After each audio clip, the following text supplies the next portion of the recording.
Hello there! Today I'm here to bring you my October wrap-up.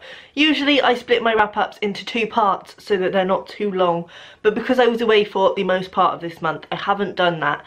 I have, however, got quite a lot to speak to you about, so I'm going to do quite brief reviews of these and try and get through them as fast as possible. So the first book I read this month was The Hours by Michael Cunningham. This is a sort of twist on the tale of Mrs. Dalloway. It follows three different characters, all of whom are connected by Mrs. Dalloway in some way. So we follow Virginia Woolf herself as she is struggling to write Mrs. Dalloway. We also follow Laura Brown, who is trying to read Mrs. Dalloway in, I think it's 1940s, Los Angeles. And she's trying to deal with sort of suburbia and motherhood and being a wife, and also trying to do what she loves most, which is read.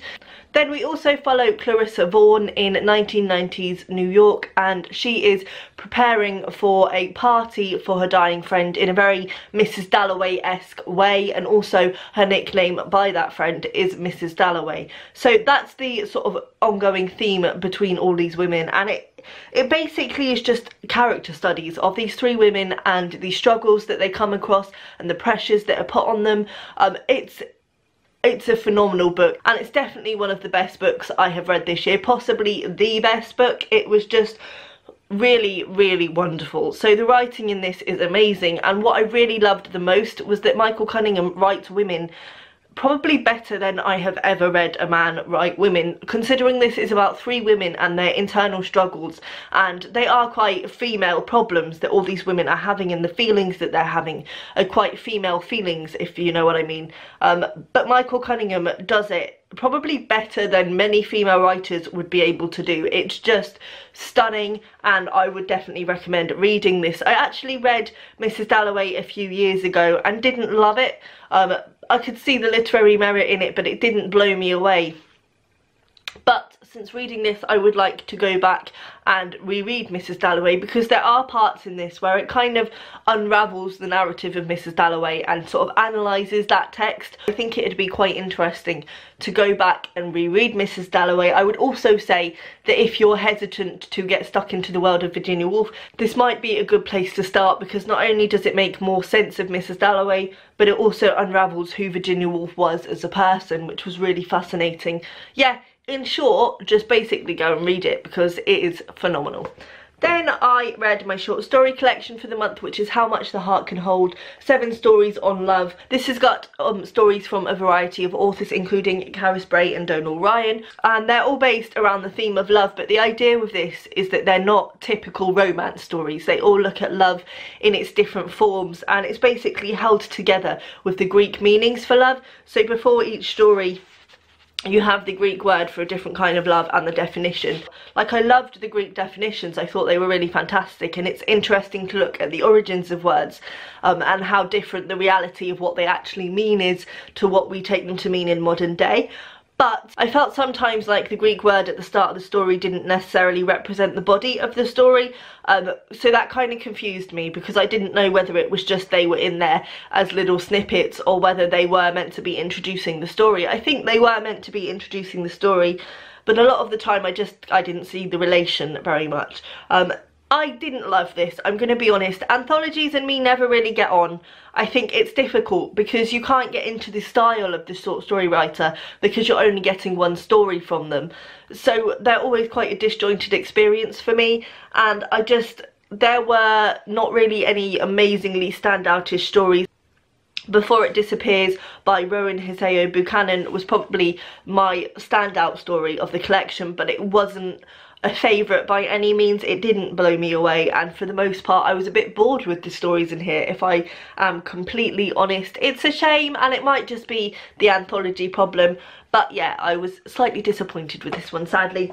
Then I finished an audiobook, which was Oranges Are Not the Only Fruit by Jeanette Winterson, which was narrated by Jeanette Winterson, which was wonderful. I have read this before, and I didn't really love it that much. It was my first Jeanette Winterson, and having listened to it, I think I just didn't pay attention. I wasn't in the right headspace when I read it, which kind of makes sense because I think I started reading it on Christmas Eve, and obviously then the Christmas period happened and everything's a bit crazy around then anyway, so I didn't get as much out of it as I probably could have. But re-listening to it, actually I got a lot more out of it. It still wasn't a standout book for me, but I definitely got more out of it. What I love in this are the classic Jeanette Winterson themes. So there's a lot about storytelling and the power of stories and the power of the stories we tell ourselves, the power of Bible stories, and the power of the story that we tell about ourselves. And that is a theme that occurs in a lot of Jeanette Winterson's books, and I definitely got the sense of that in the listening of this one. It was also lovely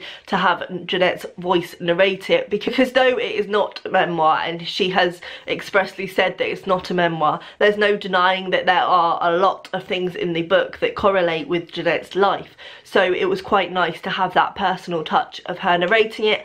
I would definitely recommend listening to this. Even though it is literary fiction, it's not too bogged down, it's quite simplistic, so it doesn't take too much listening power.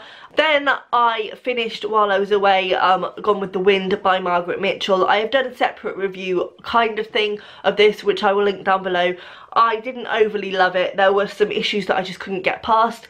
I won't go into it too much because I've already done my separate review, but basically this is set in the Civil War. We follow Scarlett O'Hara, our main lady, as she tries to come to terms with all the men in her life leaving. It's basically just an epic saga of her life and what happens to her along the way, during the war, after the war, and it's basically, I would say, less than a romance story. This is a political statement about what was happening in the world at that time. Sadly, it was kind of on the wrong side of the politics, in my opinion.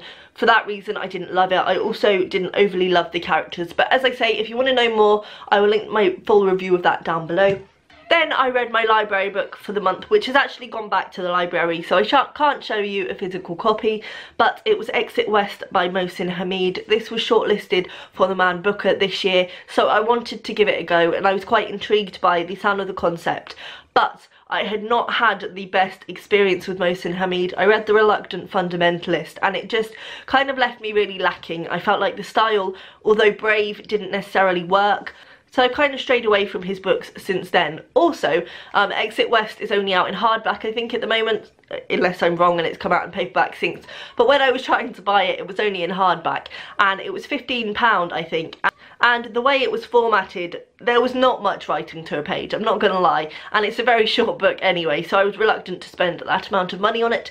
So when I saw it in the library, I got very excited. It was a confusing one for me. At points, it was so good, but as an overall thing, it really didn't work. And I think in a way it might be an issue of trying to fit such a massive topic into such a small book. So this kind of looks at, it's kind of an alternative world, but it's not that different from our own, where there is a massive issue with countries being brought to the ground and the people in those countries then needing to escape. So it looks at the issue of migration, but instead of going through the routes that migrants take in the real world, the people in this story find doors which, when you go through them, take you to another destination, and it looks at the sort of issue of the sheer size of the migration, but also, you know, from the side of the migrants. So we're following a couple in particular who are migrating together, and they're just trying to find somewhere to build a home because their home has been destroyed. The thing with this, I think, is that the story really just lacked any real depth, which was a real shame because it could have done so much important stuff. But I kind of felt, as I felt with The Reluctant Fundamentalist, that it was kind of just skimming the surface on a really important topic that kind of needed a much deeper perspective. I also felt with this book, and there's no denying that the writing is stunning, and there were some passages that were so perceptive and powerful that they really made you stop and think. But to sustain the novel, I think you need more than the odd impactful statement. You know, you need something that keeps the pace going and brings the story together as a whole. I kind of felt like this was just kind of pasted together around those impactful insights.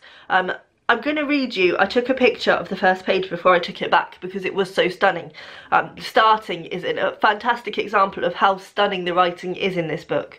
So it starts, in a city swollen by refugees but still mostly at peace, or at least not yet openly at war, a young man met a young woman in a classroom and did not speak to her. So, you know, it's stunning writing, and I think it's worth a read, but it's not the best book that I've read this year, and it was only, I think, in the end a 3-star for me, just because as an overall thing I didn't really feel like it was a novel per se. Then I read my YA/kids book for the month, which was Charm School by Anne Fine. This was a favourite of mine when I was young. And we follow a girl called Bonnie in this, who is kind of a bit of a tomboy. She's not a pretty girl. And her mum have just moved to a new town, but her mum has a class at the local, I don't know what it is, a education centre kind of thing, and she doesn't know what to do with Bonnie. The only class that is running for the duration of the day is Charm School, where girls learn to be charming, and Bonnie doesn't want to go. It's not her kind of thing at all, but there's no choice. So she ends up going to Charm School, and it goes from there, and obviously she finds out that the girls aren't actually that charming. And it kind of is a Mean Girls for younger children. So it looks at the fact that these pretty girls aren't actually charming at all, they're very catty. But also, even though Bonnie is sort of superiorly above them, she herself ends up being quite unpleasant at times. So it very much was memorable of Mean Girls. I think this is a really important book, and I would urge any parents to let their young girls read it. I think I read it when I was about 8. And I really enjoyed it, so it's not inaccessible for younger children at all.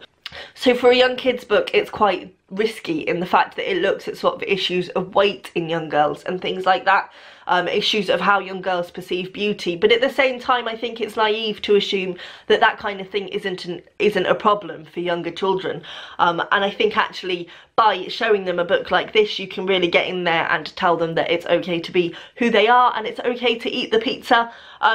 I remember really being blown away with this when I was younger, and I really enjoyed it this time around. It's funny, it's really fast paced, obviously it's just a kids book. I read it in one sitting, and as I say, it's really important. It's just a fascinating social commentary fitted into a young children's book, which is just fantastic.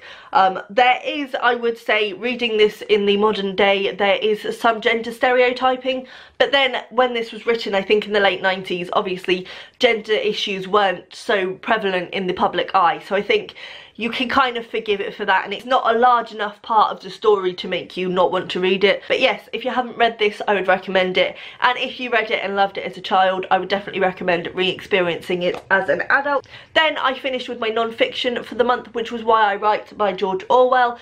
This was kind of, I didn't realise what it was going into it, and I think that probably really hindered my enjoyment. The actual essay, Why I Write, is only the first 10 pages of this. There are then 3 other essays, I think. The middle one, I didn't see how it had any relevance to writing. It was literally just about George Orwell's experiences of the politics in the world at the time.